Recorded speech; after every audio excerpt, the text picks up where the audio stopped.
All right, we will now reconvene the open session. We're rising from closed session without a report. The first item on the agenda is 8.1. Rika Law and Darika Sharma are presenting from R.V. Anderson and Associates, a water storage municipal class environmental assessment. If you'll, council, there is a slight adjustment to the proposal that the presentation that we received. So we need a motion of council for the addition, approve the additional materials. Moved by Councilor Burns, second by Councilor Natchoff. All in favor? That is approved. With that formality out of the way, over to you. Thank you. Good afternoon, Mayor, councillors, and esteemed guests and public. It has been a while, and so it's a privilege again for me to be able to present to you just a update on where we are at with this storage class environmental assessment. As you previously remember, I was here last year to wrap up the master servicing study for the Cavan Monaghan. And one of the priority projects is the water storage class environmental assessment. And so this is what our team is now doing for the township. And this is why we are presenting to you just an information for you to know where we're at and where we're planning to go with this project for you. Next slide, please. So in terms of the agenda today, there will be a quick update and overview as to what the environmental assessment planning process is about, a schedule as to where this particular project is, and then a reminder as to past findings from the master servicing study, and then a shortlisted list of locations for the proposed storage facility, along with some technical graphs to pull you into my engineering world, but I will not bore you too much with that. And then we'll go into a quick comparison of some of these alternatives. Nothing too thorough because we are still in the process of doing these for you, and then an update on the next steps. Next slide, please. So this is the quick summary as to what environmental assessment includes, particularly on a Schedule B. So on a Schedule B project, there is possibly moderate environmental or social impacts, not as major as a Schedule C. So we only need to complete phase 1 and phase 2 of the environmental process. And so the first phase includes developing the problem and opportunity statement, as well as the notice of commencement, and then looking at the alternatives that are available, as well as doing an evaluation followed by a report. So in terms of the master servicing study that we did for you and completed last year, as I said, one of the priority projects is for additional storage as the township continues to grow, particularly in Millbrook. And so as a result, we need to figure out where we want to put this storage tank, what kind of storage tank, and how large of a storage tank it needs to be. Next slide, please. So this is the rough schedule that we have for the project. We started shortly after the master servicing was completed and did some initial background review and work. And we just wanted to give council an update as to where we are now before we continue too far ahead into the list of alternatives. And we will be following up with a formal public information center to be determined sometime in 2025, but the whole intention is to wrap up this class environmental assessment project within 2025. Next slide, please. Thank you. So this is a graph that might be familiar to you. It was something that we had put in the master servicing study as well, and we are reiterating it here after a check with the township staff that the development numbers have not changed, or if they have changed, we made slight adjustments. And just to confirm the volume of the storage that will be needed, the blue line there is the storage volume that is calculated if we went with the Ministry of Environment guidelines. And so you'll see that it's a slightly higher volume, about 4,500 cubic meters total. Your current storage tank, the standpipe right outside the township office itself, has about 2,000-ish cubic meters. And so you only need another half of that portion, similar volume in order to meet your future needs. The green line is the storage volume we calculated if we went strictly with your historical unit factor. So we're siding probably on the conservative side to go with the MACP storage, because then at least if you have a little bit more growth than you expect, you have that buffer. And in this graph, you'll see that where the green and the blue lines both cross the orange line, that is the timeline in which we believe that you will need to have your storage tank constructed and usable by that time in order to meet the demands. Now, of course, that all depends on how quickly the development also occurs.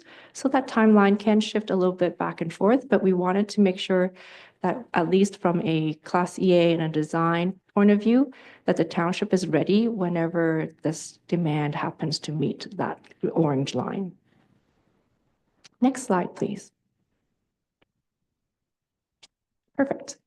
So this very colorful graph is basically just showing you the development areas that we have considered in the master servicing study. And this is what the area and therefore the resulting water demands that we have considered and included in our storage tank calculations. So this includes the downtown core in the bottom portion in the orange there, and then a lot of the new development that you're seeing happening around the township office in the green and the aqua color there right now, and then as well as some of the new future developments that will be happening on the east side of County Road 10 and the development employment areas to the north that is yet to happen. Next slide, please. So some of the design criteria that we are considering in terms of how big the storage tank is going to be, where it's going to be located, what type of storage tank as well, are listed here. So of course, we do want to consider maintaining some sort of separation between the water storage facility and residential or non-compatible land uses as best as we can, of course. And then we also want to consider what the geotechnical conditions are like, as well as hydrogeological conditions.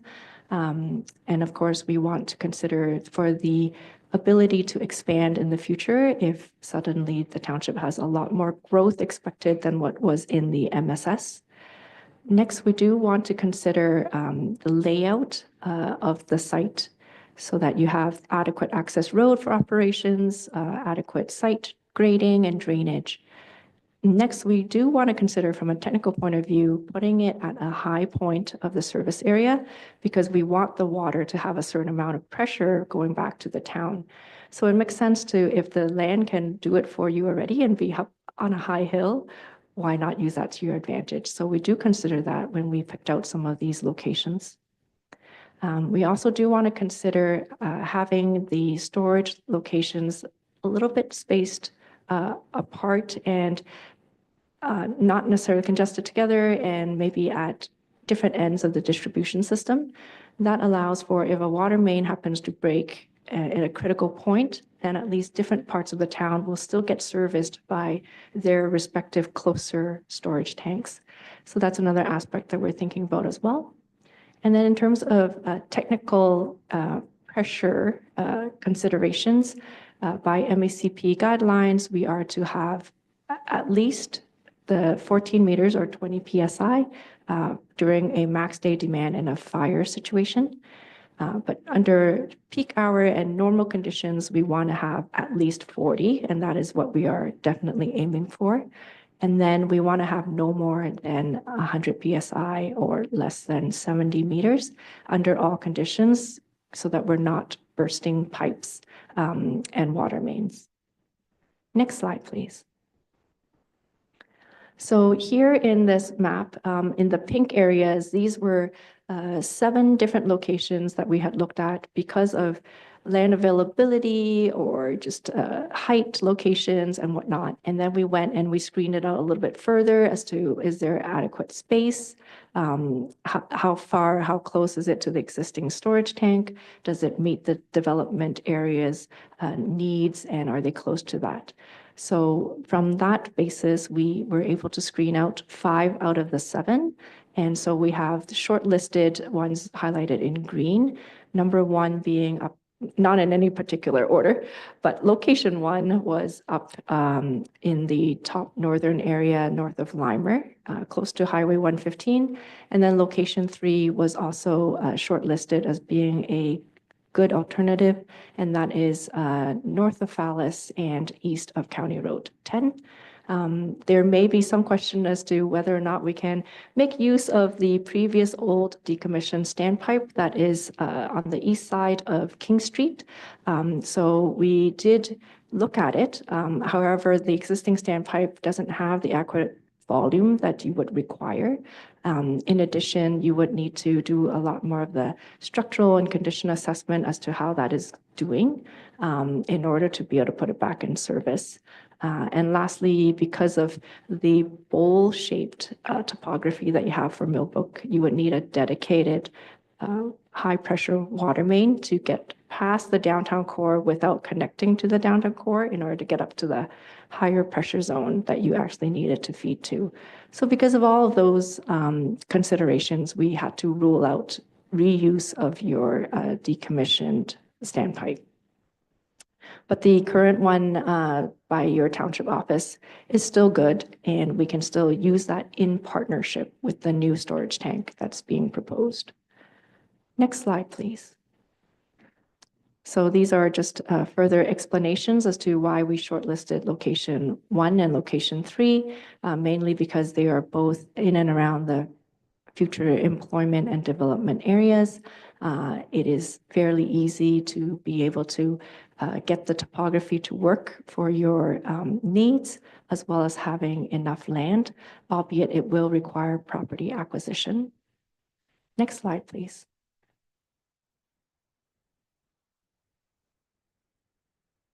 Thank you.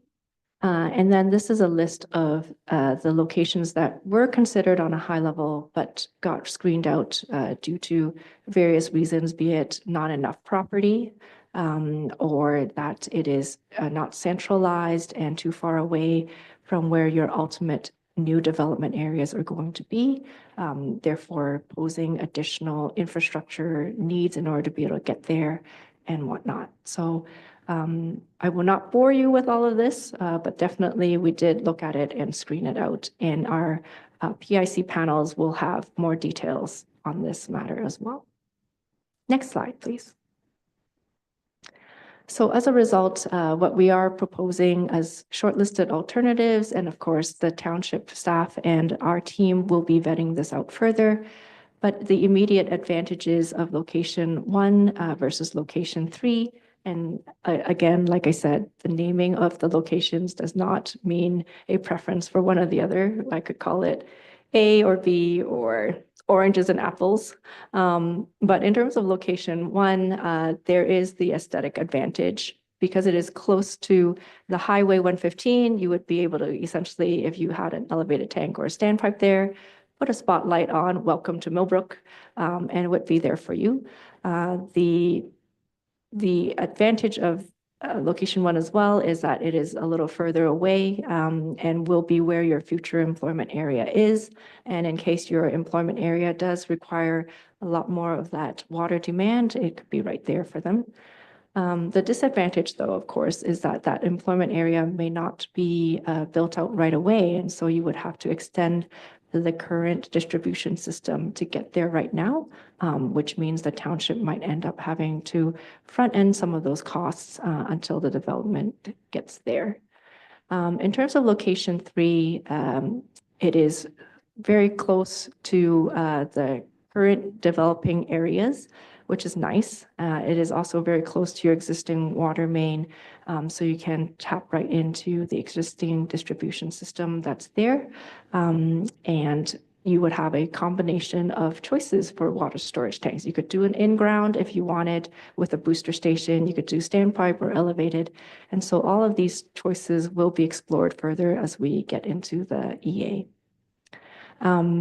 The disadvantage, of course, is depending on how Millbrook decides to grow beyond 2051, because our master servicing study only covered up until 2051. both of your tanks, if you were choosing location 3, is going to be fairly close to the middle area of Millbrook. So if you happen to expand out much further to the north or to the east and the west, it may not be as close to those future development areas. But by that time in 2051, you may want to consider a third tank or a demolition of one of your existing tanks and putting a new tank over there. So this is a step-by-step approach, and we would be evaluating for you what would be the best case scenario given up to 2051's growth. So as a result, the shortlisted strategies that we are considering in more detailed and evaluation for you would be an elevated tank at location 1, and then just a combination of different storage tank types at location 3. So be it an in-ground reservoir with a booster pumping station for location 3, or a standpipe at location 3 with reuse and upgrades to your existing booster station right outside this office, or an elevated tank at location 3, again, with the need for upgrades at your booster station. Next slide, please. All right, so this gets into a little bit more of the technical things. I do not plan to put everybody to sleep. I mean, we just had lunch after all, and it is a Monday, so I'm going to take it easy on you.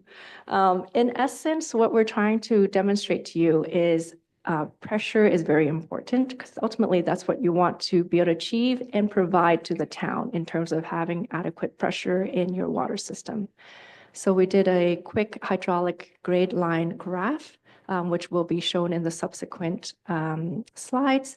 In essence, we're going along your King Street water main, going up County Road 10's water main, and just looking at the grades of these new development areas and seeing where we might have a different pressure zone, where we need to boost for additional pressure, and so on. So I will explain this as we go. Next slide, please. Perfect. I know this looks really complicated and you're probably going to shoot me. I will make it as simple as possible. You're all intelligent, so I'm just going to try to walk you through this anyway.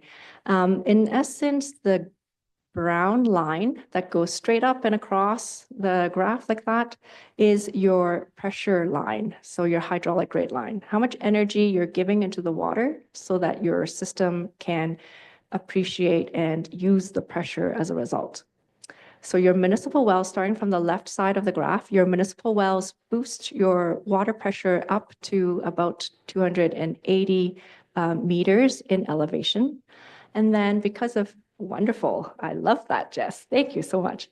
So as a result of head loss, as it travels to the right side, you see a gradual decrease because head loss steals from the pressure that's available.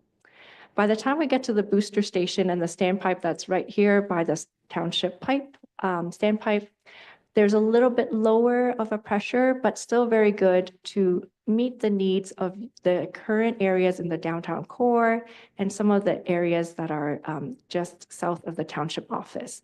And so that's designated by the 100 PSI arrow and the 40 PSI arrow that's actually to the left of the standpipe, right?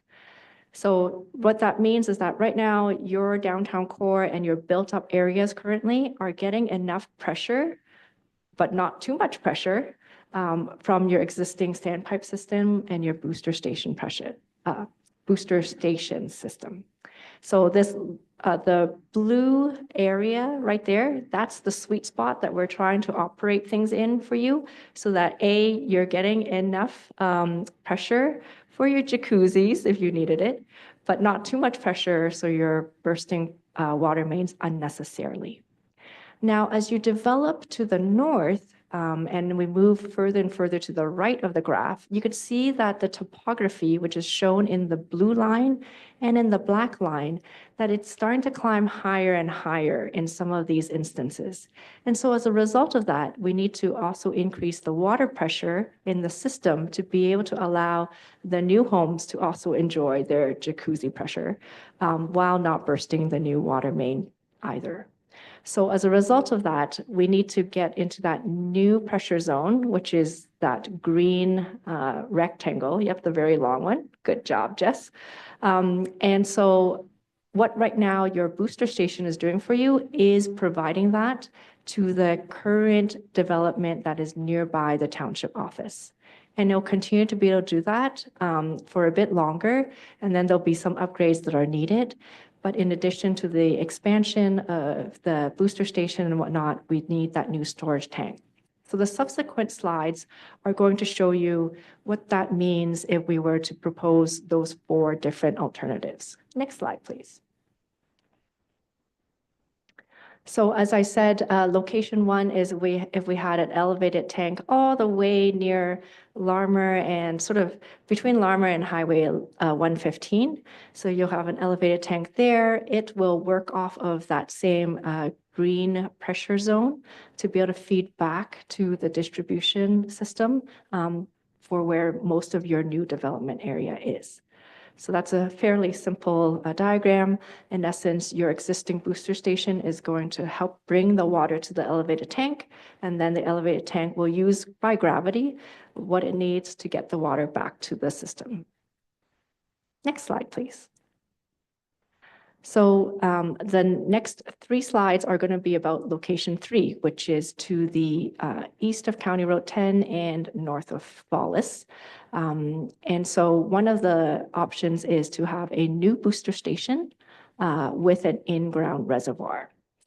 Thank you. Wonderful. And so as you're going to see is that we're using the current hydraulic grade line, that long brown line that, yep, exactly. So as it continues towards the new location, because of pressure loss, it's going to continue to go down, but it's going to drop into this in-ground reservoir. Yep. And as a result of the booster station that's connected to it, this new booster station will be able to increase the pressure back up to that green area that we need it to be, and then help assist with providing the storage and the necessary pressures for your new development areas. So that's one of the options for location 3. Next slide, please. Yeah,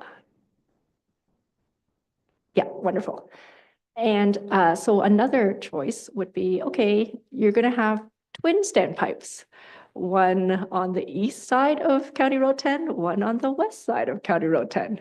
And so in which case the existing booster station will be the one to assist with boosting the pressure up to that green pressure zone, whereas the 2 standpipes will end up just being the storage for that booster station.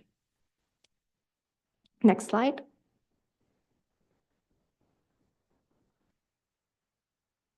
Thank you. And then your third option for location 3 would be to have a new elevated tank instead of a standpipe. And so in which case, again, the existing booster station will be the station that brings the pressure up to the green zone so that the new elevated tank can use that and flow by gravity back to the distribution system. All right. Next slide, please. So out of those 4 shortlisted alternatives, we have done a very, very quick preliminary description as well as a high level cost estimate. We did have to put in a 50% contingency, given that there's a lot of economic uncertainty at this time. But in essence, what it would mean is location 1, because we have to bring a new water main all the way up to the north part there, it is going to cost you more if you choose this alternative. So that's in the order of $18 million, albeit with that 50% contingency amount. If you went with location 3, depending on which storage type you choose, it could fluctuate between a $7 million price tag to $15 million, again, with the 50% contingency. So these are high-level numbers for now because we are still at the early stages of this project, but we will be refining that as we go, as we do the Class EA and getting more feedback with the township as to what it is they prefer or don't prefer in some of these locations and storage types. Another note is that land acquisition costs has not been included in these construction estimates. So again, that is something else to keep in mind. Next slide, please. So in terms of next steps, we are going to identify and evaluate the water storage options that I have listed here, but in more detail. So more on the technical, more on the economical, the environmental, social, and the cultural criteria. We are also working hard with the township and with Karen to work on the water model updates.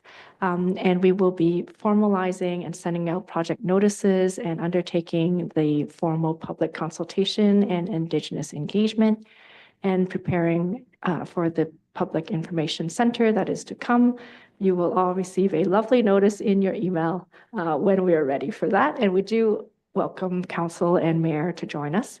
And then lastly, we will be preparing and wrapping up with the project file report. And that is my presentation. Thank you for staying awake. Thank you very much for the presentation. We do have a report on this subject as well, but I'm sure there'll be some questions while we have you at the mic for get information. So I have a couple of questions, but I'll go to members of council first. Any questions with regards to Rika? Go ahead, Councilor Byrne. Through the chair to Rika, the actual acreage, you need to put up a standpipe or to put up a water tower. What are we talking there for acreage? Mayor or Chair, through you to Councillor Byrne. Great question. Again, we do need to talk to the township a little bit further as to what they're looking for with access roads and whatnot. But on average, given the 2,500 cubic meter of storage that you're looking for, it's about a 50 meter by 50 meter plot of land. And with that, that's the same. I think Councilor Burns, I had the same question. Is that the same for any of the three options? Maybe a little variability here and there, but you're always, whether it's the reservoir, standpipe, or some combination or iteration of each, it's about the same sort of 50 by 50. To Mayor, through you to yourself. Yes, correct. Just because of the volume that you need, whereas if it was a much bigger volume, then you may get benefits with certain type of storage over another. But for what it is that you need, it is about the same. Councilor, follow up? Through the chair to Rika then, I'm trying to figure out location 6. Would it have been somewhere near our old water standpipe that we have had in the township for the last 50 years? I'm just trying to figure out where that location actually was. Chair, through you to Councillor Byrne. So just to clarify your question, you're trying to figure out where the existing standpipe was located?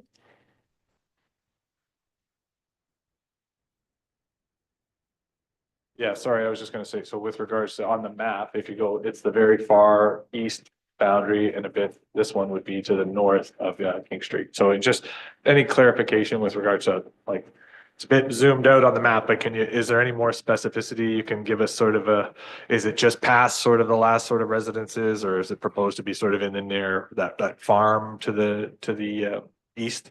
Like any further clarity with regards to exactly where that map ends? I know it's at the settlement area, but I think that's the question. All right, thank you for the clarification, Mayor. Through you to Councillor Byrne, we were looking in and around that existing standpipe area as they proposed. If it is already township owned, if the township has another property in and around the area they want us to examine, we can still do that. Does that answer your question? Yes. Thank you. Further questions, Deputy Mayor Hunt? Through your chair to Rika, and thank you for the presentation. It's very detailed and a lot to digest in there. With regard to narrowing down a choice, I mean, obviously from a price perspective, it's massively different. I mean, there's almost double the price in some of these cases. But if we go beyond cost, are there benefits to having an in-ground versus a tower, or a tower versus in-ground? I'd hate to see this come down to cost being the only decision maker here, right? So you maybe elaborate on what those different options would be and why there'd be benefits to them. Absolutely. So through the chair to Councillor Huntley, very, very great question. We will be doing a more detailed evaluation on the technical, which is going to include operation and maintenance. So as a very quick and easy, I guess, discussion to have at the moment is If we did an in-ground reservoir at location 3 with a booster station again, you would have, in essence, the township has its existing sandpipe with its booster station, but then you'll have another in-ground storage with a booster station. So now you have 2 booster stations and 2 storage tanks that you would need to constantly be maintaining and putting money into to operate and whatnot. Versus if it was an elevated tank or a standpipe where your existing booster station gets upgraded and expanded to be able to pump to those storage tanks, then those storage tanks would be able to not have to need a second booster station. It would be using off your existing booster station that just has larger pumps for you now. Does that help to, it's a very high level. You will definitely get more information in the report and in the PIC to come, but just I welcome your questions though. They're very, very intelligent. They put me to work. So just as for clarity on that, because I think it might be something of concern, is if there's going to be financial information about the options beyond just the capital construction cost, because obviously the operational costs are the reality that stays long after the fact that it impacts the user fees. Obviously, a lot of the capital costs, if not all of them, are covered from development charges. So there's no implications of that, but just because it's built with development charges doesn't mean there's not a cost of operations and things like that. So if will that be a part of the final report, or would that be something that's a part of the information for the PIC events as well, just so the public can understand that sort of consideration as well? Absolutely. Mayor, through you, back to you. So we will definitely be providing the life cycle cost analysis to 2051, what it means for capital, but as well as operation and maintenance, because you're right. You are the owner of the asset. You are the ones operating it. And so it's best to know the full picture as to what it's going to cost you in the long run for those alternatives. We do plan to put those in the PIC, and all the background information would be in the appendices in the report. Thank you. Other questions? Councilor Bryan. Through the chair, back to Rika. So the 2 maps, page 5 and page 11, they don't quite sync up when I look at them. I don't know what the differences really are. But when I look at this from an elevation point of view, it bothers me because the highest spot we have of all 7 are right out back of City Hall here. And you only need an area 100 feet by 100 feet, 15 meters, right? And it's been cut out because we don't have enough space. That bothers me because we just surplus 3 vacant lots because we had no use for it. I find that hard to figure out. The site to the north, it is the second highest location of all the ones you were looking at, but it's the farthest away. And one of your requirements in the list of things to look at is to not have a new tower at the very extent of what we're talking about. Not only the additional cost to get there, not only the additional cost to buy, but purchase the property and then build a road access to it. When I look at these things from an elevation point of view, it really bothers me because some of the options were even lower than the old standpipe that we've had in the township since the 70s. We've had 2 reports come forward from staff talking about the condition of the old standpipe. And the last one we got actually referenced the structural strength of the concrete from the tests they did at that moment in time. To me, it appeared that it was above the requirements if we built a new cement standpipe today. It's in that good a shape compared to what they were required to build us. So I'm just wondering how we ended up ruling out behind the City Hall here.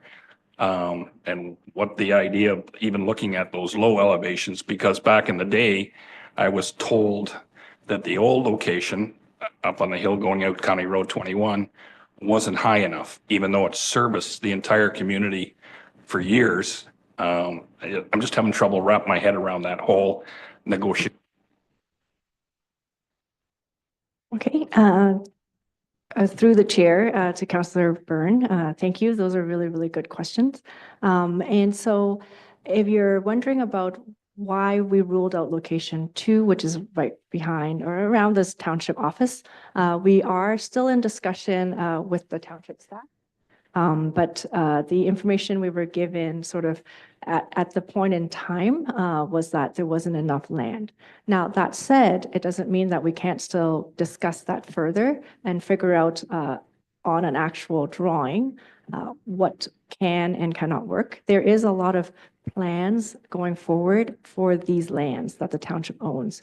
So we also don't want to be butting heads or stepping on toes as to what those land uses might be. So we'll definitely bring it back to the township team and the RVA team to discuss whether or not location 2 is still a possibility.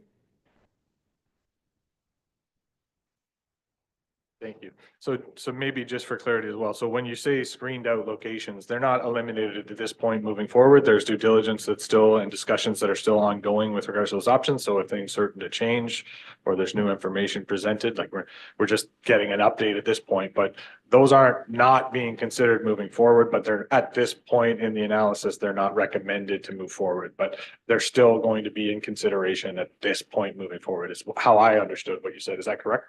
Oh, okay, perfect. Other questions, members of council, Deputy Mayor Huntley.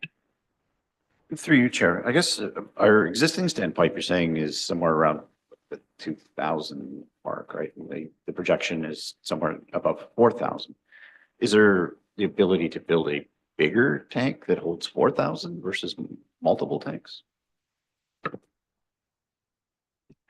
Through the chair to Deputy Mayor Huntley, yes, there is. However, if you want it at the exact same location as your current standpipe, you would be without a storage tank for about a year. Or you can have one right beside. So, I mean, that is definitely a consideration where you're going to just eliminate your existing one and put in a totally new one. However, do keep in mind that your standpipe was built in 2016, so it's only about 9 years old. So there's still a lot of life left in your existing standpipe. And because of the standpipe nature, you do have to consider doing maintenance on it, doing ROV inspection if it needs to be taken down for repairs. That will be your one and only storage tank. So having some redundancy is again a technical consideration that we want to look at before we present the full recommendation to the township. Thank you. Follow up, another question, Councilor? Yeah, so I just had one question with regard, you've answered a couple of them in the conversation, but so you've alluded to the sort of the process and the timeline. With regards to the subject, is there a loose idea, even a month, when you're expecting that this PIC might be coming around? Because we want to give as much lead time to the public as possible to participate in those sorts of things. So is there like a date or year or quarter in mind where you think, like you said, 2025, so that's step one, but is there a month or a season where you might be able to narrow that down so people can be on, obviously it's going to be promoted within the township, but as much lead time as possible is always advantageous for us. So I didn't know if you could be any more specific. Thank you, Mayor. Back to you, through you, back to you. You're trying to wrangle an exact date out of me. Oh, it's tough. So my schedule slide actually said Q2. So that would be in the summer period. That is what we're hoping for. And again, we do want to wrap up this overall project for you before the end of this year. Thank you. Councilor Byrne. Through the chair, back to Rika. You mentioned earlier in the dialogue that you were looking for compatibility. Wherever we stick a tower, it should fit in. That would lead me back to the one right beside the one we got, because we've already got that. You got to look at it. Looking at 2 isn't a big deal. And I get the optics of having something up by the highway with our name on it and a big logo is fancy. But I don't know from the stats here, because the ones that were screened out don't tell me what the elevation are.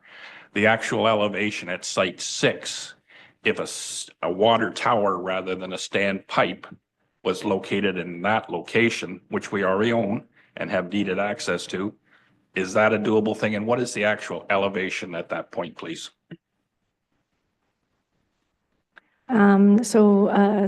Through the chair / mayor, back to Councillor Byrne. Great question again. We can consider that. The main problem with location 6 is the topography. So if you imagine again, Millbrook is sort of in a bowl. The downtown core that it passes through is the bottom of the bowl. Location 6 is on the edge of the bowl, and so are the rest of the development areas.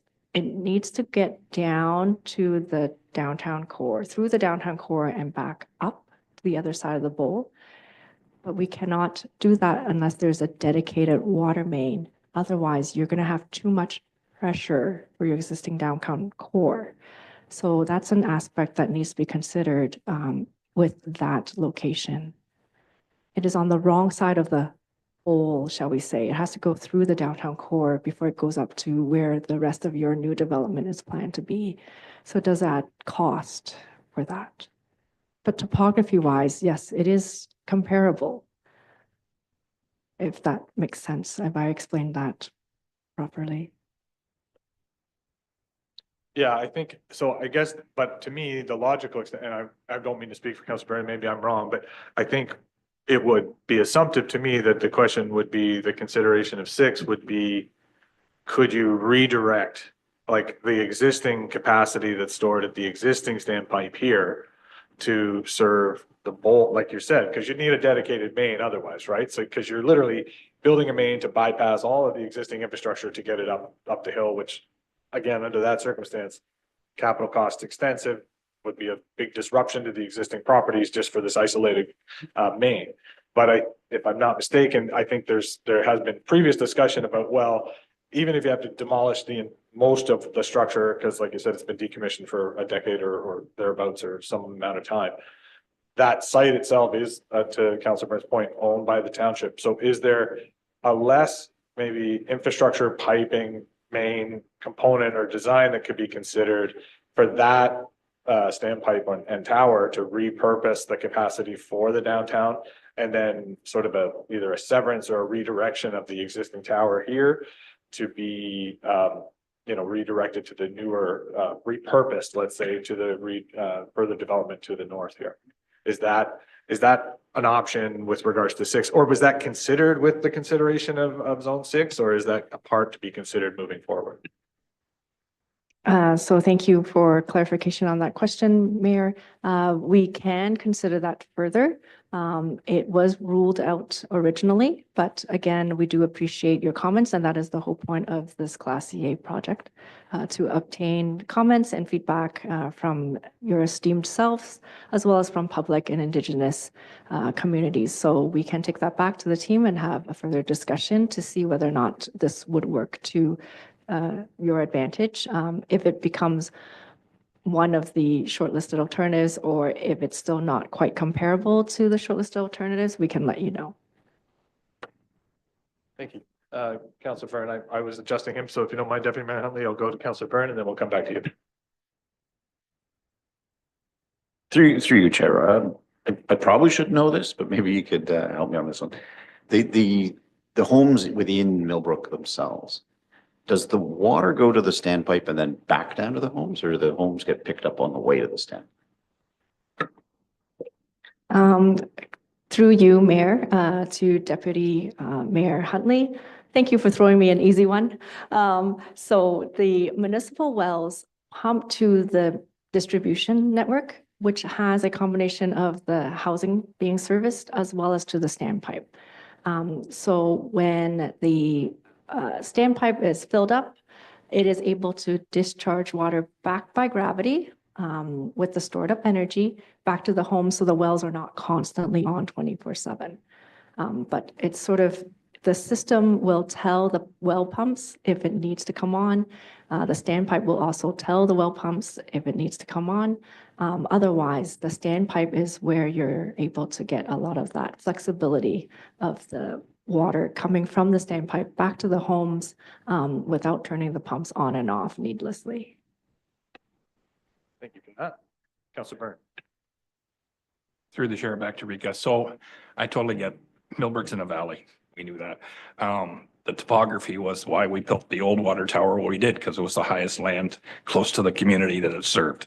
All that said, that doesn't really understand why we're ruling it out. But I was going to ask you, please, What's the difference in time construction between a standpipe and say a proper water tower?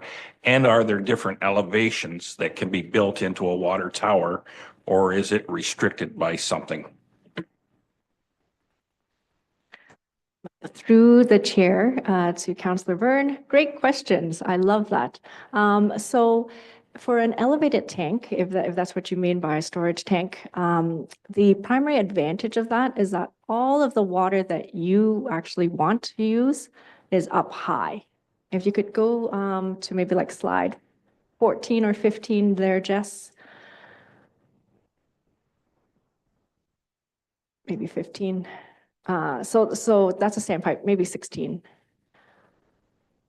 So all the water is up at that top part, just above the little blue conical portion.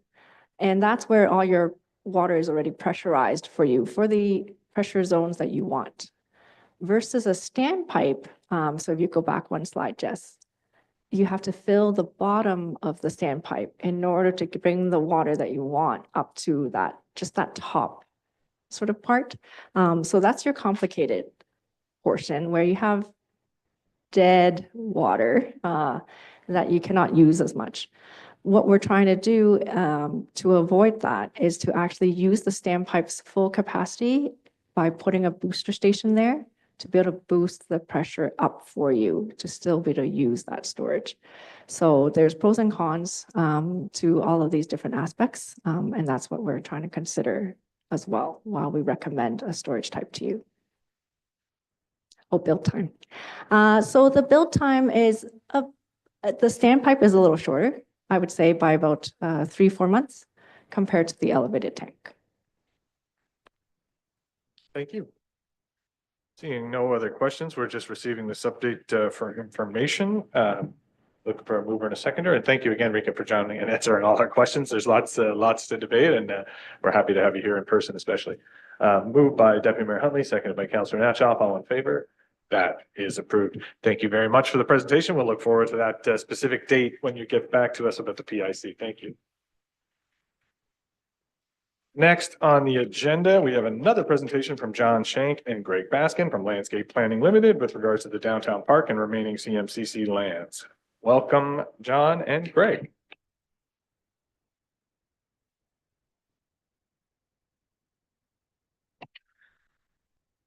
Thank you very much. Sorry, John's not able to join me today. He's under the weather, so you're stuck with me for the time being. Good afternoon, everyone.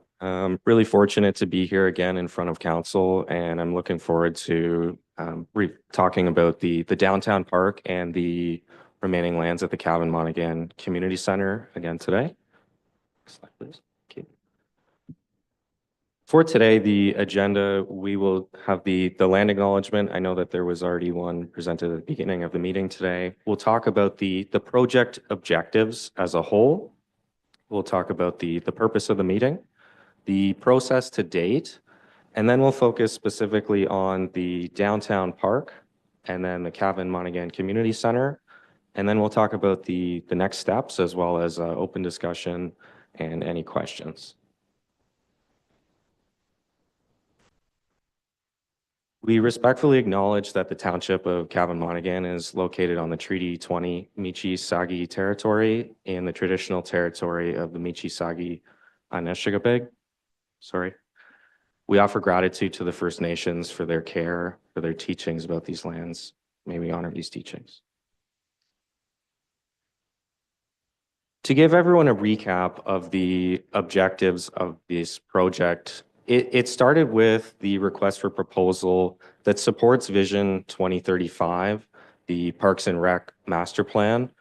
Landscape Planning Limited was retained to create 2 separate conceptual designs and site plans for the downtown park and the remaining lands at the Cavan Monaghan Community Center. The direction was to provide next steps that were highlighted in section 6.4 and 6.5 of the plan, which was adopted by council in December of 2023. Within the RFP, what our team has done is an analysis of the existing conditions of both sites, an analysis of the existing locations to identify opportunities and constraints, as well as review and gather feedback from the public, the township staff, and council. This also included consultation with stakeholders that includes agencies such as Orca.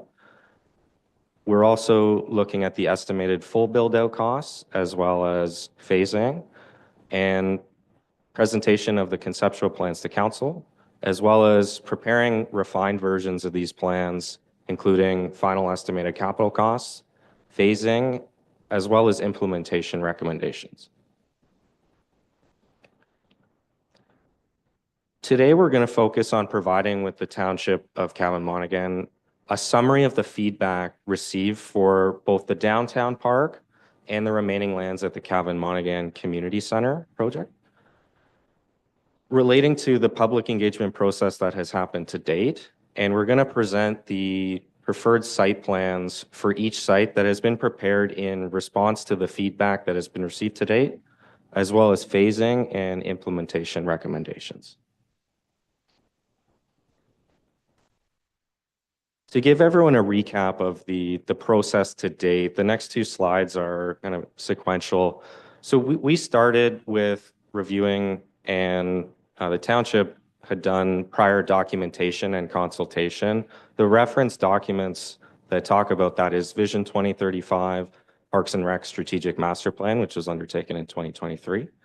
The Millbrook Arena emanating from the Parks and Rec Master Plan in 2023, as well as the Downtown Millbrook Revitalization Strategy in 2013.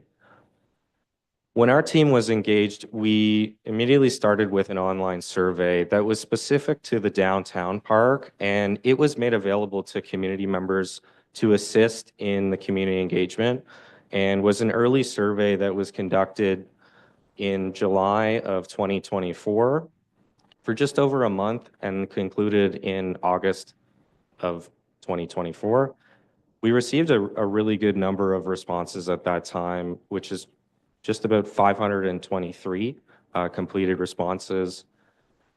The results of that survey were presented in the Downtown Park Survey Summary Report, and it was then presented to council on September 16th, 2024.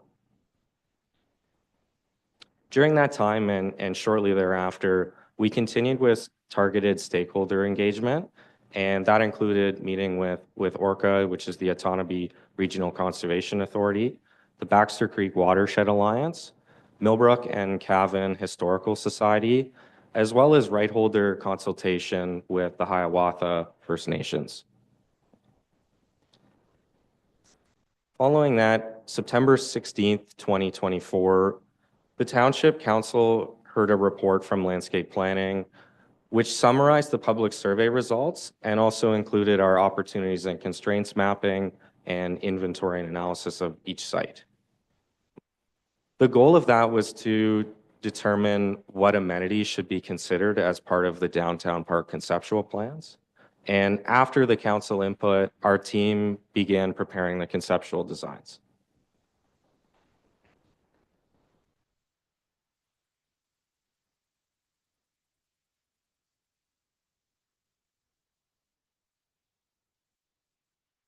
Following that, we put together conceptual designs. We evaluated with the township staff several options and also put together associated cost estimates. These designs incorporated the original strategic directions that were laid out in section 6.4 and 6.5 of the Vision 2035 Parks and Rec Master Plan, which also included the township staff, council objectives, as well as the public's vision that was expressed in the online survey. Once the conceptual designs had been prepared, there was an open house that was held just across the street on November 19th, 2024, which we presented and discussed with the public preliminary park design options. We had 3 options for the downtown park and 3 options for the Cavan Monaghan Community Center. Participants at the meeting were invited to collaborate with staff and the consulting team to deliver comments. There was also paper comments forms that were provided, and people were able to affix stickers to their preferred amenities and conceptual options, which then people were able to respond until December 3rd of 2024. Following the commenting period, our team prepared a priority ranking for the amenities from the public survey and provided a summary feedback of what we heard at the open house. This included a list of options as well that allowed us to generate the preferred concept for each site. Following receipt of that, we worked with the township staff to refine a preferred conceptual option for each site and also prepare supporting graphics for each site plan. In addition to that, each of the refinements included addressing phasing, budgeting limits, and conservation requirements as well. And that brings us to today, where we're presenting the preferred site plans for each park, as well as estimated costs, phasing suggestions, and implementation recommendations. So what you have on your screen here is concept 3. This was one of the concepts that was shared with the public at the public open house. This is what was used as the basis for the preferred site plan. This was the most popular option that was presented at the meeting. The option here shown includes parking lot, various park pathway systems, picnic areas, great lawn or event space, a washroom building, shade structures, a playground, the relocated bell, opportunities for public art, as well as bridge crossings, pedestrian connections. At the time, the estimated project cost was $4.6 million.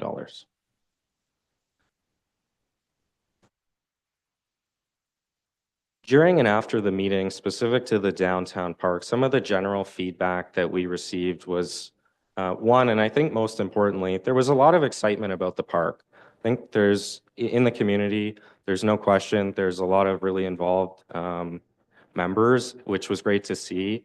There's excitement for the day-to-day gathering and special event opportunities. Some of the specific comments that we did receive was requests to try and create stronger connections to the main gateway and access to the park at King Street East. Improving the width of the interior walkways to ensure that they accommodate outdoor markets and maintenance vehicles. Considering a turnaround at the end of Distillery Street and limit parking that could disturb adjacent residents. Preparing or providing a larger plaza in front of Needler's Mill as a focal point. Providing more facilities that are geared towards accessibility that would also accommodate for the aging population within Millbrook. The idea of a large shade shelter for protection against the weather, whether that's rain or sun, as well as community events was very well received. Considerations for impervious paving that should be considered, especially due to one of our site constraints, which is being located within the floodplain. A high emphasis on the need for washroom facilities, especially now that the arena is losing the washrooms that are there. And it will then also support the outdoor event space that's being created. There was some question about the investment of the $4.6 million that is estimated for the park and requests for a cost benefit analysis from the public as well.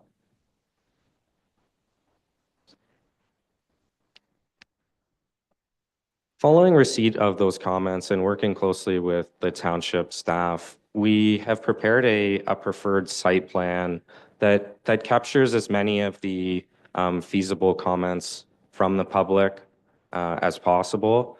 So some of the key revisions that we are showing here is we've reconfigured the plaza layout and the location.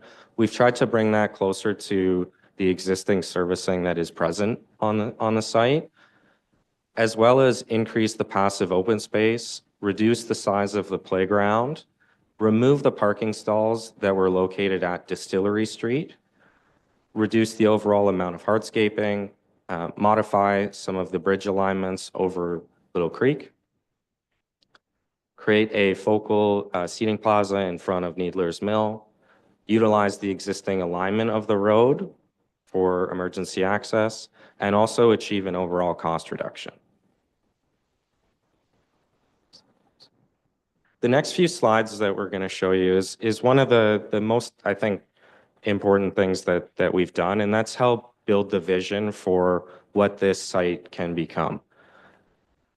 This is an aerial image that would be looking over Needler's Mill, and you can really see how well it actually integrates on the site.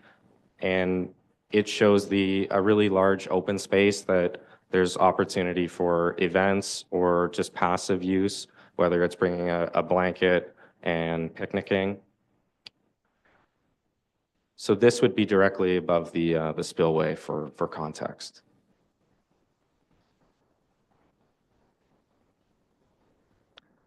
This rendering here is showing the elevated stage feature that would be open to the open lawn area, as well as washroom buildings as well. What we're also trying to depict here as well is the bridge connection, which would be on the left side of the screen, that would allow a connection through and onto King Street as well.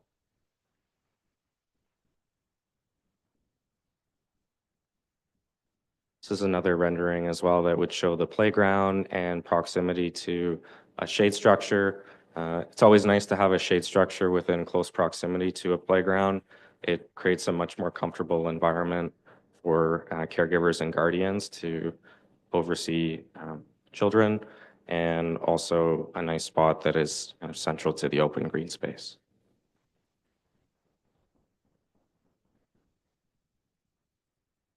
So this image here depicts the plaza space as in front of the Needler's Mill.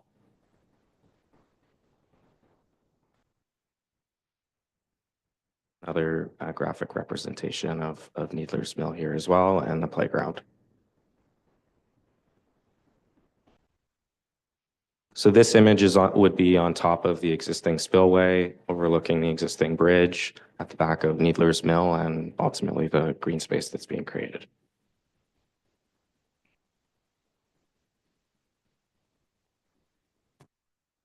As we look ahead to the downtown park and specifically talk about phasing, one of the things that we've been asked to do is, as part of building out the vision, is starting with a step one.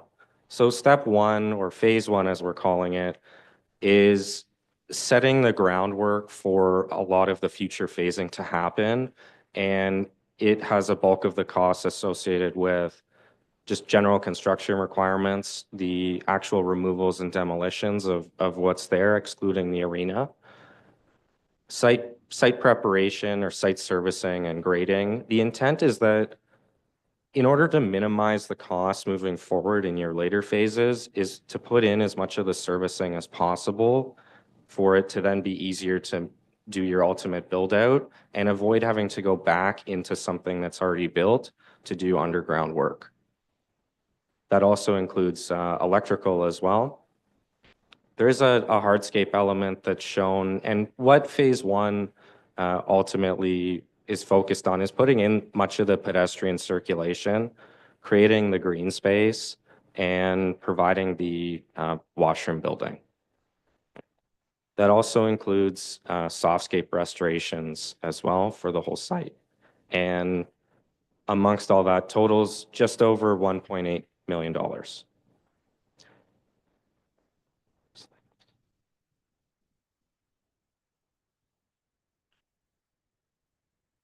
For phase two, what we have included is really the balance of the build out. The total of this is just shy of $3 million. One of the challenges as well with phasing in general is we recognize that it is a challenge to have all of the money at once, but when you do look into a phase scenario, there is a duplication of effort on occasion, which includes multiple procurements of contractors, there's definitely risk as well to going back over built work. You're also introducing a fairly significant service disruption. The park will have been operating for a certain number of years before the second phase of construction has happened. And unfortunately, in our Canadian climate, the construction season for landscape work is also the prime season for park use.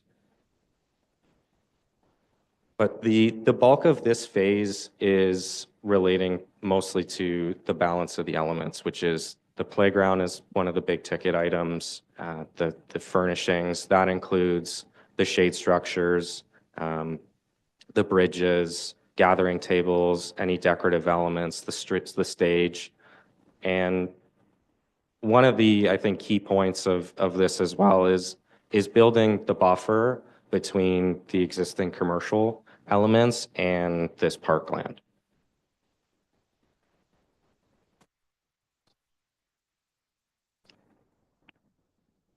Moving to the CMCC, we're showing here concept one. This was one of the three concepts that was presented to the public and was ultimately picked as the preferred option from the public meetings.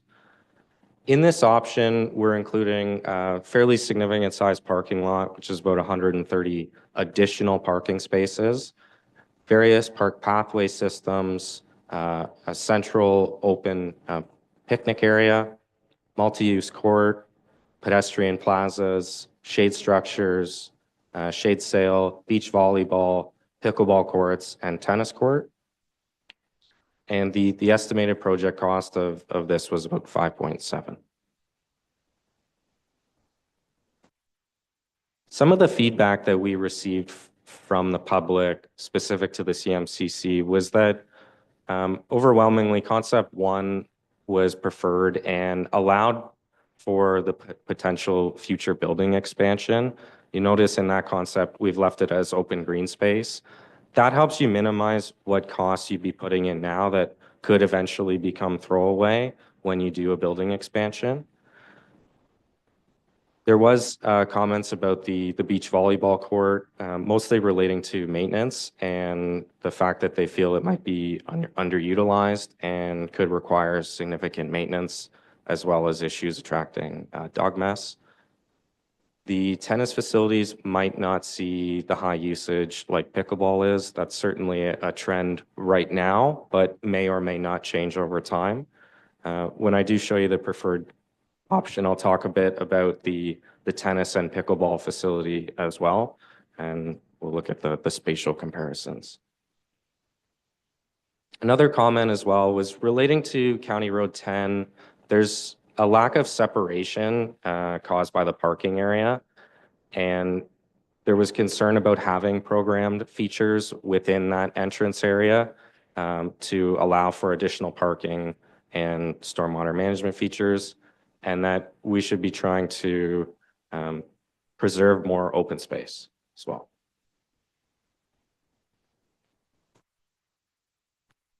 So this is the preferred site plan that was generated, again, working very closely with the township staff to refine the concept that was previously shown and identify in future slides the phasing as well. Some of the key revisions that were added to this concept was the additional connection to Fairfield Street for the parking lot. That parking lot is going to also serve as the parking that would be associated with the addition to the community center when that does happen, but also allows a connection to Fairfield Street and that new development. There's a reconfiguration as well of the plaza that's associated with the vehicular drop-off area at that location. And we've also shifted the pickleball and tennis hub northeast away from the future residential area that is on Fairfield Street. What you'll notice in bullet points number 3 and number 5, that's the pickleball courts on the left and the tennis courts on the right. One of the options that can happen is, well, tennis is not as prevalent right now and pickleball is kind of all the rage. The pickleball courts actually can fit over on the tennis, and consequently to the other side of that, if pickleball is determined to be a fad, there's the ability to then convert those to tennis without significant cost.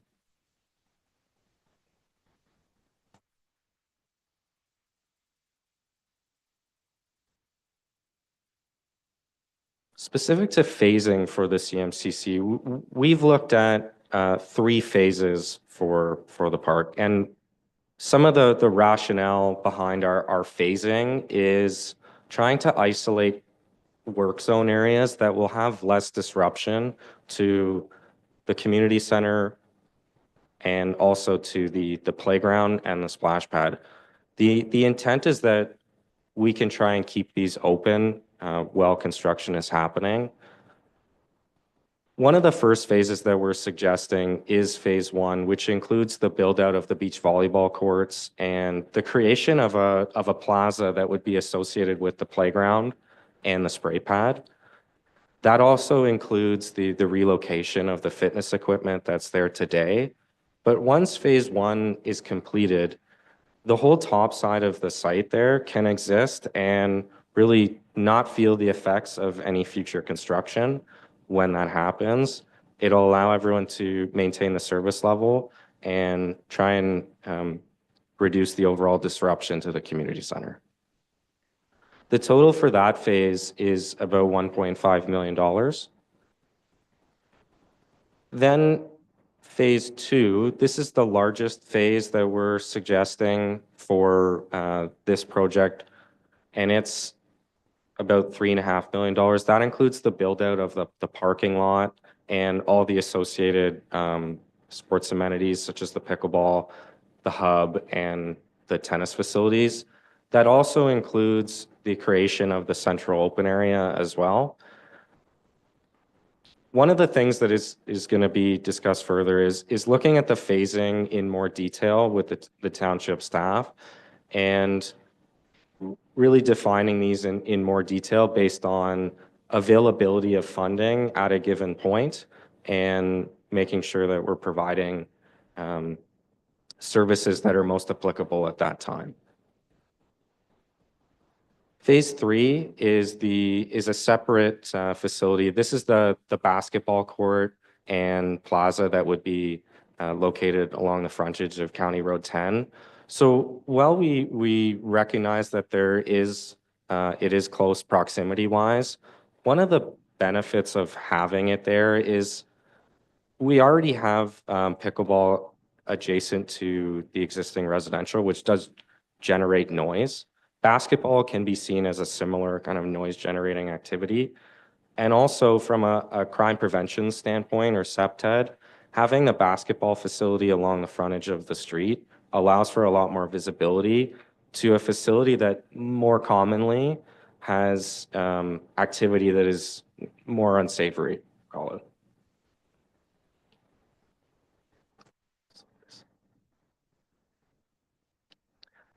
This is a more detailed phasing breakdown relating to the costs of each phase. So again, one of the things with phasing that hasn't been considered in this breakdown is, and it was I think touched on a little bit earlier, we know that tariffs are something that are very uncertain right now. There's also duplicative costs occasionally with either procuring construction or having construction then go over built work. And also there's escalation costs. I think that COVID really drove that home for a lot of people in how much construction can increase for a reason that is outside of everyone's control. So our estimated costs do not include any escalations, and I just want to make note of that.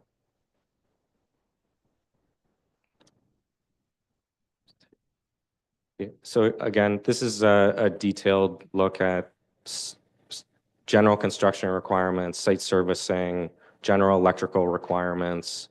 That does include lighting the parking lot, the pickleball, and the pathway lighting. We do have more detailed versions that can certainly be provided, although they were too large for this presentation. and then moving into phase 3 as well, which brings us to just under $900,000.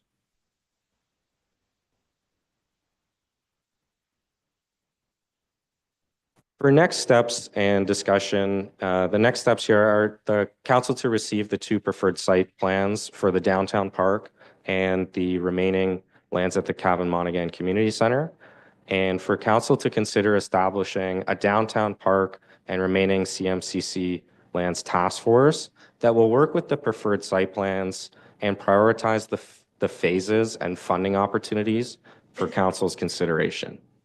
I think, as I said earlier, the intent here was to build the vision for both sites, and developing this task force will allow them to use these designs as a tool to guide and prioritize the funding for future recreational needs in Cavan Monaghan.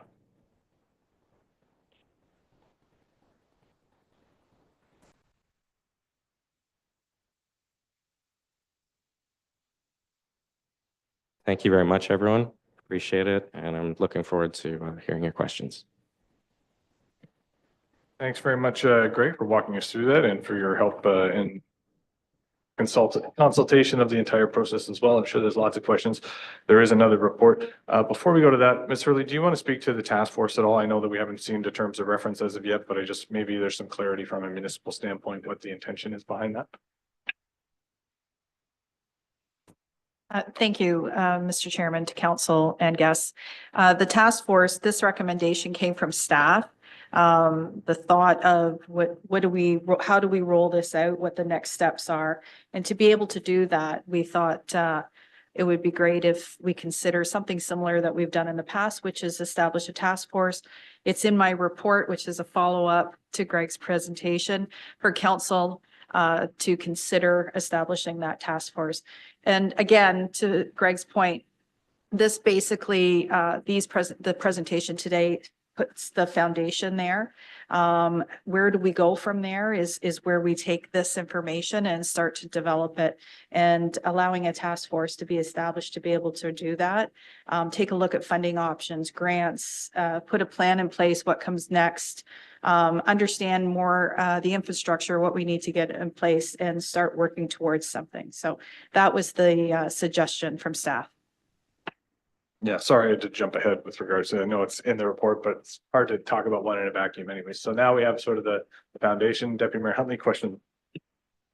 Through you, Chair, to Greg, and thank you very much for bringing this presentation to us. I know you had to sort through an awful lot of information and a lot of input that came in, and I mean, there's probably 1,000 other renderings that you could have brought forward. So great job bringing it forward. And we get that this is kind of the initial view of it. I mean, it's still pretty malleable. We could probably tweak things here and there as we go forward. I think that's the point of a task force, is you're never going to satisfy everybody's needs. You know, what the needs are today might not be the needs 5 years from now. We all get that. But at least we have the foundation now. And I really do appreciate the fact that we have something that we can work with. And, hopefully we can establish a task force, can start to, refine this thing, get it down into a little more nitty-gritty details, what we want, and figure out the phasing and get it going. But it's great to actually finally have something tangible that we can see and hold and start to move forward with. So thank you so much for getting us to this point. Councillor Nacho. Thank you. Thank you through you, Chair. Before I have questions for you, I just had a question for the CAO. And could you just give me a little more understanding of what the composition of the task force, what you had in mind of what that will look like? Thanks. Through you, Chair, to council. So the recommendation is, if council does support a task force, then I would draft a terms of reference report and it would come back at a later time. But we didn't draft it at this time until we get endorsement for a task force first. So just kind of in a nutshell, we're thinking it's going to be somewhat of like staff, some members of council, if that would be the case, probably members of like the BIA or the Historical Society, and then maybe business owners, or can you just kind of give a little bit of that? Through you, Chair. Okay.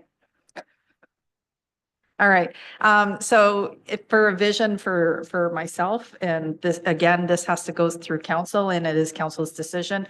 I would probably say a couple members of council, definitely members from the public, members that could bring some background and potentially have experiences that we're looking for to sit in that task force. And obviously there'd be one or two members of staff.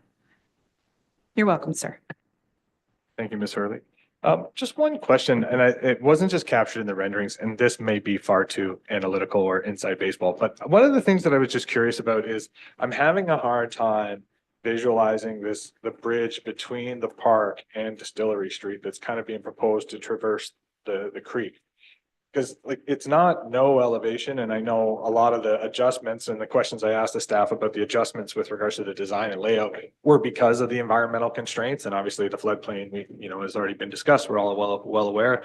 That's the reason why we had to build the dam to the extent that it had to be built. So those things are outside of our control. But I have a hard time imaging it because it's kind of presented in the drawings, let's say, as similar to the sort of walkways, arch bridges that the one that exists to the island itself. But you're talking about a much larger traversing, and I just have no idea what that bridge is going to look like without, maybe it's a suspension bridge or something to that effect, because it's quite an elevation to go up to Distillery Street, even when you're at the further end. So I just had a hard time figuring out exactly what that could look like. So is there any ideas or any, like, it wasn't in the rendering, but I'm not sure what I can even, if it were to be approved, like this hypothetical, I don't even know what it would look like in the end of it. So I'm just kind of curious.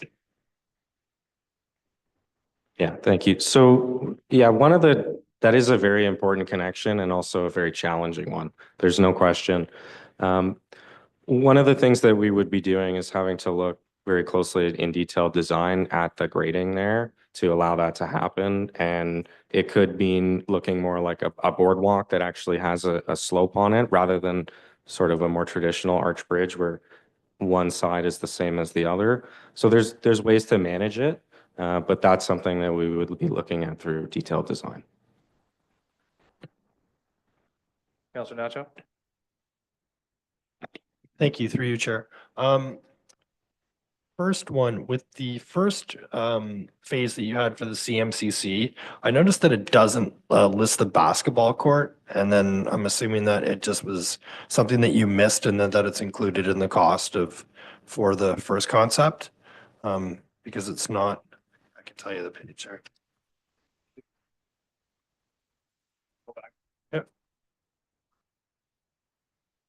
Yeah, so it's not listed in your concept on the right in the box there. I'm just assuming because you have it on the drawing. Okay. Sorry. Yeah, so it's being referred to as a multi-use court in this scenario. We can use it interchangeably, whether we decide to line it as something more than a basketball court or a multi-use court that you could play, road hockey on or something like that. Follow up? Thank you. I neglected to do this to echo the sentiments of Deputy Mayor. Excellent report, by the way. Thank you very much for doing all that today. One of the things that I was noticing, and I know that it was discussed in the original preliminary for the park down at the old hockey rink, was conceivably something that would be like kiosks for the farmers market. And I'm not seeing anything like that there. So I was wondering if that was something that was just removed from that, or if this is something that obviously the task force can look at another time.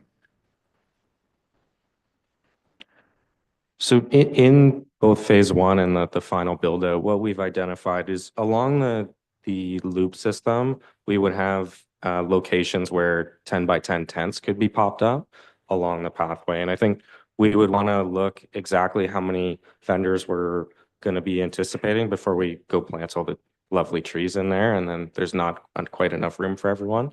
So I think that's something that would be confirmed through detailed design in the task force to make sure that we have allocations for all the vendors.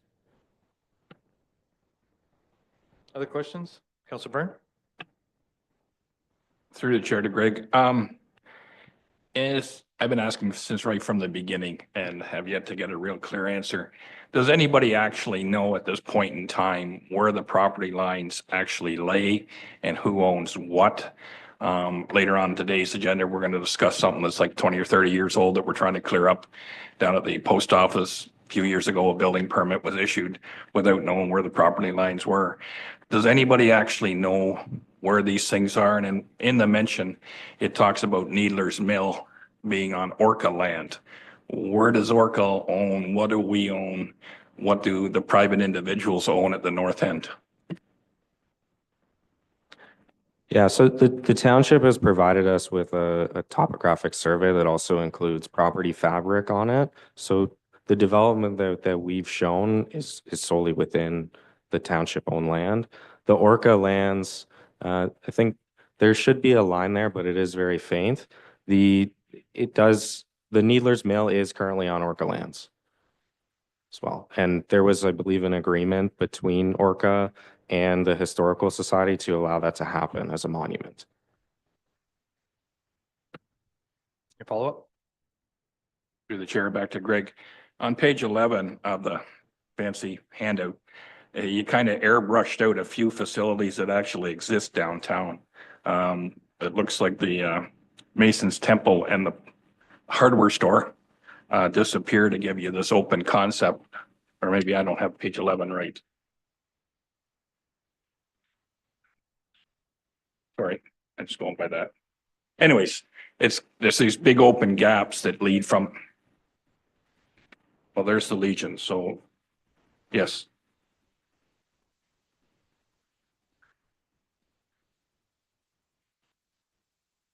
Oh, that's a larger gap than I thought. Now, the other question to that same extent is, we as a township traded parcels of land back in the day, and we gave the old city hall to Nexicom. And Nexicom, as far as I know, has taken possession of some of the roadway in between their building and that. Some of the stuff, I look at the parking situation that you're talking about, and right now, present day, Nexicom uses more space than you're ever going to have in this concept. They're using today just for their employees. I don't know how much of these roads they actually own. When I look at this, the same rendering, whatever page it might be on, between the Legion and the old City Hall, between the Legion and the Nexicom building seems to be another large gap, but those buildings physically touch in today's real world. So I'm just wondering if this idea is that we're going to have bigger openings. Yeah, so the graphic portion is overlaid over a topographical map of the existing downtown facilities. There's no tweaking, like they are there, it's just on an angle. So like there are gaps between the old fire hall and the old curling rink, there are actually spaces there that exist. And with regards to Allen Lane, maybe does Karen want to speak to that perhaps?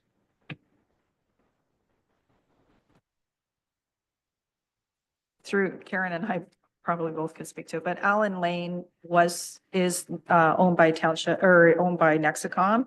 But I'm concerned that I think there's Councillor Byrne is looking at potentially a different map. But if you can see that map that Jess has got up there, thank you.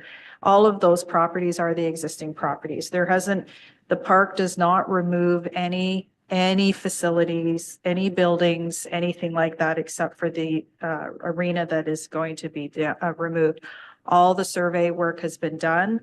Everything has been provided to Greg, but all of the existing buildings are exactly existing. There isn't a gap from the buildings. It's just that I think maybe for clarification, I'm happy to meet with Councillor Byrne and show him on a map. And also regarding the survey work on who owns what, we clearly have all of that information as well. It's been provided to Greg, of course, but there's been no removal of any existing buildings. Thanks, Ms. Hurley. Yeah, I do think like my concerns, and I guess I don't want to get into too much detail, but the parking to me is a significantly undersized element of the park for a myriad of purposes, including downtown. I think in the initial drawing of one of the phases, we were adding are accounting parking spots along Distillery Lane, which I really don't think, or Distillery Street rather, which I really don't think is a possibility with the residential component there and the size existing. Unless you're gonna do some sort of massive retaining wall project into the floodplain, like into the existing descending area, you're not, I don't even know where you're gonna get the space for the sidewalk. So I have big concerns about those two elements too, but like I said, I don't want to get too much into it. Like I said, we'll have more conversations and do due diligence about the little piecemeal pieces, but maybe Mr. Hancock, while you're here, just on the topic, I understand there may be a competing or at least some sort of justification to, sort of cap off Allen Lane at the bend because it is private property and et cetera, et cetera. My concern is the egress and the entrance onto Ann Street being the only way in and out. That's a very sort of a steep, a significant bend in the roadway for residential traffic. And that'll really add a lot of traffic to that intersection. And it's the only way in and out. So I also have concerns about, EMS response should there be an incident in the park. I know that we can get there through some of the trail network. That's the comment that they're designed to have the ability to be used by EMS, but, and obviously maintenance vehicles for your parks and rec staff as well. But can you speak to, I mean, would it be some sort of a pursuit of an easement? But then again, my follow-up concern or integrated concern that expels from that is, well, if you're going to allow some open access to utilize Allen Lane through some sort of easement or purchase or property, to Councilor Burt's point, like Nexicom uses a lot of those spaces in the existing lot every day. And so obviously if it's not restricted, then how would we sort of manage some sort of arrangement or agreement so that those park dedicated spaces are, when needed by the community, aren't going to be taken up by commercial vehicles? To Mr. Mayor, I think we had a sort of a preliminary conversation in regard to it being private property and what the opportunities were to allow maybe public parking on the property, et cetera. And that's clearly a conversation with Nexicom. Clearly, there is a possibility of a lease. There probably needs to be some conversation about parking in the future and where they might put their vehicles versus public parking you might have in this area. So I think there's a conversation to be had, but there are legal processes that you can go through to deal with maybe access, deal with parking for the public, and maybe restricting some of the commercial use encroaching on your public parking. So I think that's where our conversation had started. It's probably something that can be looked at more through your task group as you go forward. Yeah, there's definitely a number of things, obviously, especially, and it impacts the phasing too, because if you were going to build a parking lot for the initial phases, well, you're going to want to make sure A, it's big enough, and B, that it's designed in a way that meets the requirements and standards, but also to the point of I think one of the values in there was integrating into that downtown. And that's a major corridor into the downtown, but we'll see. Like I said, the task force is going to have a number of things to figure out from, I think phasing will be first and foremost. And then obviously the grants is going to be a kind of a variable that we don't really know when it's going to come through, but obviously there's with the amount of money that different, even simple amenities cost, it's going to be a significant, we're going to hopefully Trillium and other grants like that. And we'll see if there's another recreational related streams that open up from provincial funding as well, I guess. Councilor Burke.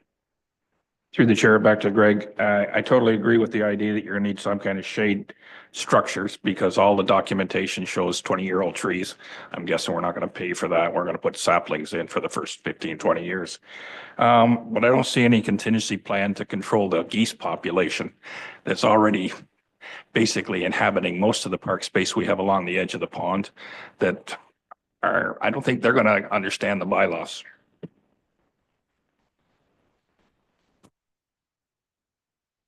I can't speak to the geese's knowledge of the bylaw, but yeah, I think that's something that would have to be managed through an operations item that's not so much to do with the park design itself, but certainly, and maybe, having more people there as well will help deter some of that activity. All right. Thank you for that. Mr. Hurley, would you like to make a comment? Thank you, Mr. Chairman. I just wanted to say thank you very much, Greg, or for all your help, your team, Holly and John. So we definitely appreciate it. I know that Jen and Chris Allison have been very involved in it. But I just want, Chris is online here, but obviously he's working from home with his surgery. But thank you very much. All right, with that, we're receiving this presentation for information moved by Deputy Mayor Huntley, seconded by Councillor Natchez. All in favor? That is approved. Thank you very much, Craig, and hope John recovers well. And thanks for joining us online too, Chris, and best of luck with the recovery from the knee surgery as well. We're going to take just a 3-minute recess right now, and then we'll come back and get into the rest of the report.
All right, we're gonna just let staff get started here and then we'll continue on with the agenda. Good to go? Okay. Next item on the agenda, we have the minutes of the regular council meeting held March 3rd. Looking for a motion to approve those as presented, moved by Councilor Burns, seconded by Councilor Edgerton. All in favor? That is approved. Next is report 10.1, Public Works, Water Storage, Municipal Class Environmental Assessment Report. We have both Wayne and Jess here. I'm not sure who's leading off, but by all means, take it away, Wayne. Thank you, Mr. Mayor. Through you to council, the recommendation before you is that council receive Public Works Report 2025-05 for information. This is a report as a follow-up to the presentation previously provided by Rika Law from RV Anderson. And it is important to understand this is an information report. There is a formal PIC to be set, and we're hoping to set that, as she indicated, early midsummer there. I think we're looking for June. We're trying to lock into a date, and we will certainly advertise and advise council. And I believe there's a number of questions and things that we're going to follow up on. So we'll do that as part of that process. Thanks, Wayne. So just kind of reiterating, just a report with regards to the presentation, but any questions with regards to Wayne? If not, we'll just take a mover to receive for information. Moved by Councilor Edgerton, seconded by Councilor Natchoff. All in favor? That is approved. Thanks for that update, Wayne. We'll look forward to getting that date as ASAP, and we'll be circulating it as soon as we have it. Maybe that's something we could also discuss later about adding that PIC timeline just for the capital reports and status, just so it's on every agenda so we can get as much information out there as possible. Next is report 10.2 CAO concept design site plans with the remaining downtown park and remaining lands at the CMCC. Ms. Hurley and Mr. Allison again. Chris, hope you're doing well. Through you, council, the 3 recommendations are before you. I can't really read them from here, so excuse me. Thank you. Okay. Councilor Byrne, help me. Thank you very much. That council received the information of the preferred site plan for the downtown park and the preferred site plan for the remaining lands of the Cavan Monaghan Community Center, CMCC, prepared by Landscape Planning Limited, and that these site plans be used for as a guide to prioritize future recreational needs as funding and resources become available. Second recommendation is that council direct staff to establish a downtown park and remaining CMCC lands task force that will work with the preferred site plans as a guide to prioritize the phasing and funding opportunities for future recreational needs. Recommendation 3 is that staff report back to council with the task force terms of reference. Thank you very much. Thanks, Ms. Hurley. So this report is sort of enshrining in direction to staff moving forward the things that we discussed, but open to questions. Councilor Byrne. Through the chair to the CEO, I didn't want to ask Greg when he was up here because I didn't think it fell under his purview, but is there an emphasis on one or the other for moving ahead with these different projects? Are we going to tackle the one up by the rec center here? Or is there an emphasis or an idea of which one gets the nod to go first? Through you, Chair, to Councilor Byrne. Good question. No, there is nothing that we have at staff level would not be prioritizing. It would be a council decision, and therefore that's where I think the task force would come into play. Thank you, Ms. Hurley. Any other questions? No, we're looking for a mover and a second for those. We'll just do all those 3 recommendations together. They're all interrelated. Moved by Deputy Mayor Huntley, seconded by Councilor Natchoff. All in favor? Those are approved. Thank you very much. Next on the agenda, report Public Works dedication parts 1 and 2, 45R-17799 as a municipal easement. Drew or Wayne? I'm not sure who's up to Wayne again. Wow. Okay. Thanks, Wayne. Thank you, Mr. Mayor. Through you to council, the 2 recommendations before you are number 1, that council authorize the acquisition and registration of a drainage easement over part 10, concession 4 being part 1 and 2 of 45R-17799. And recommendation number 2 is that the mayor and clerk be authorized to execute bylaw number 2025-17 and all such related registration documents being in a bylaw for the foregoing purposes. And the report speaks to the issue of a municipal easement that was, I believe, we thought in place on Lisa Court. It appeared through our review legally, it was not registered as an easement. So this is a housekeeping matter, we refer to it, that deals with something that might have been, should have been done a few years ago by the developer. So it is a housekeeping matter, and it is an easement that we believed was in place, and we're just legalizing it at this point. Thank you, Wayne. Questions, members of council? Council Byrne. Through the chair to Drew or Wayne, I don't care. When I went down and looked at the site, so you replaced some of the damaged tile that ran out from the new sewer system that you put in for the reconstruction. When I look at the actual schematic, it's hard to tell, did we actually expand the easement or did we narrow the easement? It looks like it got narrower at the creek edge than it is at the crescent. And I don't follow the lines to know which one was which as far as, are we taking more property in this easement or are we losing some property? Through Mr. Mayor to Councillor Byrne, the easement is the same width. The width of it didn't change. The pipe alignment, which is a storm outfall to the creek at the back, was slightly realigned to give it a better outfall at the outfall location. So the easement has been slightly moved over to the east, as you see in the parts, but it is the same width as it was previously, and just a slight realignment in that area. Follow up? Through the chair back to Wayne. So I'm going to assume then that because it's just basically housekeeping, we're not doing any surveying, the legality will be pretty small. That's why the cost is down at 5,000 plus HST as compared to the little bit of property we bought over on Fallis Line a little while ago to put a sidewalk in. Through Mr. Mayor to Councillor Byrne, I think you're correct. This one here is a housekeeping matter. We're just registering an easement. In the case of the road widening on Fallis Line, we did purchase a piece of roadway, and that's why the costs are different. Very good. Any other questions? If not, there are the two recommendations in the report. We're looking for a mover and a seconder for those recommendations. Moved by Councillor Byrne, seconded by Councillor Natchoff. All in favor? That is approved. CIO report and capital status, Ms. Hurley. Thank you, Mr. Chairman.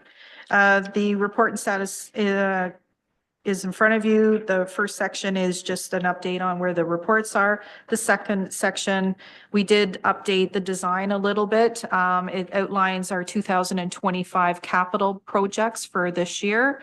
It gives you an update of who's responsible from them in the department, a status update, and an estimated timeline, give or take. Thanks, Ms. Hurley. Questions about the report? Councillor Byrne? Through the chair, I'm going to guess to Wayne. It's mentioned near the end of the report about Brookside reconstruction. It's marked down as complete. There's still a lot of work to be done this summer or spring at some point in time. That's all just because this is the formal thing that is considered complete, but all that outgrowing work will get done at the cost of the contractor that had that job. Through Mr. Mayor to Councillor Byrne, you're correct. There is some deficiencies which we identified. I think one of them was driveway asphalt approaches was the wrong type of asphalt. That will be replaced at by the contractor at his cost. The project is complete, but there is warranty work that's still outstanding. So that will be dealt with as early as possible in 2025. Thank you, Mr. Hancock. Seeing no other questions, or convert a motion to receive that for information. Moved by Councillor Byrne, seconded by Deputy Mayor Huntley. All in favor? That is approved. Council committee verbal reports. Any committee reports from any members of council? Seeing none, I just want to take the opportunity to thank all the members of staff and the volunteer fire service, but also the county paramedic staff as well for having a great grand opening event last week. It was very well attended and nice to see everyone running around and enjoying that facility. It has been such a hard project for the municipality to undertake. So I just want to especially recognize staff for all that hard work above and beyond, and everyone who made it happen. And then those who attended too, which was great. the only other thing, I think she's left, but I was just gonna wish Bridget a happy birthday today formally as council. But anyways, that's neither here nor there. I hope maybe she heard me with the mic on, who knows? With that, look for a motion to receive that verbal update report. Moved by Councillor Byrne, second by Deputy Mayor Huntley. All in favor? That is approved. There is no general business. There is no correspondence for information, no correspondence for action. The bylaws. Bylaw number 2025-17 being a bylaw to authorize the acquisition and registration of a drainage easement over part lot 10 concession 4 being parts 1 and 2 on plan 45R-17799 be read a first, second, third time and passed the 17th day of March, signed by the mayor and the clerk, and the corporate seal attached thereto. Can I get a mover for that bylaw? Councillor Byrne and Councillor Natchoff, seconder. All in favor? That is approved. There is no unfinished business. Any notices of motion? Seeing none. Confirming bylaw, that bylaw number 2025-18 being a bylaw to confirm the proceedings of the meeting held March 17, 2025 be read a first, second, third time and passed this 17th day of March, signed by the mayor and the clerk, and the corporate seal attached thereto. Can I get a mover for the confirming bylaw? Councillor Natchoff and Councillor Byrne. All in favor? That is approved. Lastly, a motion to adjourn today's meeting. Moved by Councillor Edgerton, seconded by Councillor Natchoff. All in favor? That is approved. We have a number of upcoming events and meetings. The Cabot Monaghan Public Library Board meeting is tomorrow night at 7 p.m. at the Millbrook Branch. The Municipal Revitalization and Heritage Committee meeting is Thursday, March 20th at 9 a.m. The Millbrook Valley Trails Advisory Committee meeting is Monday, March 24th at 4 p.m. The next regular council meeting is scheduled for Monday, April 7th at 1 p.m. in the chamber. We also have, we were able to organize a community safety open house with Chief Betts and hosted by myself. And that event is scheduled for Tuesday, April 8th at 7 p.m. It will be in the community hall at the CMCC. And the subsequent regular council meeting for that is Tuesday, April 22nd, due to the Easter holiday at 1 p.m. in the chamber. Hope everyone enjoys St. Patrick's Day and the beautiful weather, and we'll catch you next time. Take care.